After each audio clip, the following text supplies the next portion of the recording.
چطورید؟ خوش اومدید به یه ویدیو دیگه از کانال امیر HL. توی این ویدیو من اومدم بهتون آموزش بدم که چجوری یک برنامه یا بازی رو بر روی سیستم یا همون کامپیوترتون دانلود کنید. ابتدا شما باید بیایید فایل بازی رو از سایت مورد نظرتون دانلود کنید که اکثریت به شکل زیپ هستش. من برای نمونه اینجا براتون بازی کورکیپر رو آوردم. روی فایل بازی دابل کلیک میکنیم یا راست کلیک، اینجا اکسترکت رو میزنیم.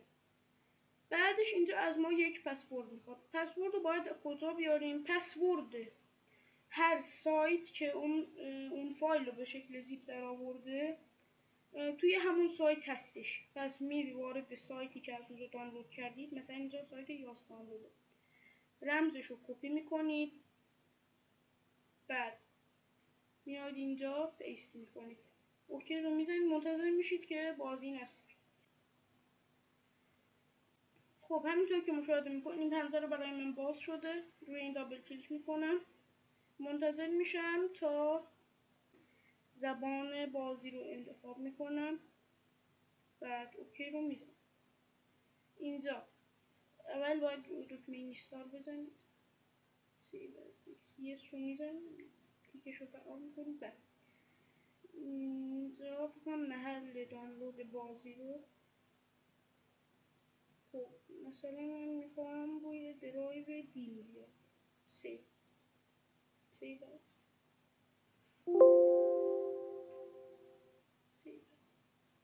کنسل رو میزنید، دوباره اینستال رو میزنید، صبر میکنید تا این پرشه. خب لانچ رو بزنید، باز برای شما انجام شد. الان همونطور که مشاهده میکنید بازی کورکیپر برای من نصب شد. بعضی از بازی ها کرکشون مثل این روشون هست، ولی بعضی از بازی های دیگه مثلا خودتون باید کرک رو روی تو محل نصبی بازی اجرا کنید. مثلا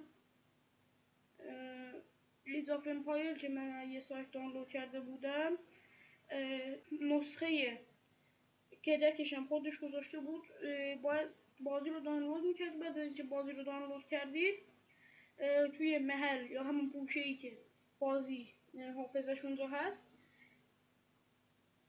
کرکش رو بذارید اونجا، کپی پیست کنید اونجا، بعدش به استخراج بازی و همین مراحلی که بهتون گفتم بپردازید. تا ویدیوهای دیگر بدرود.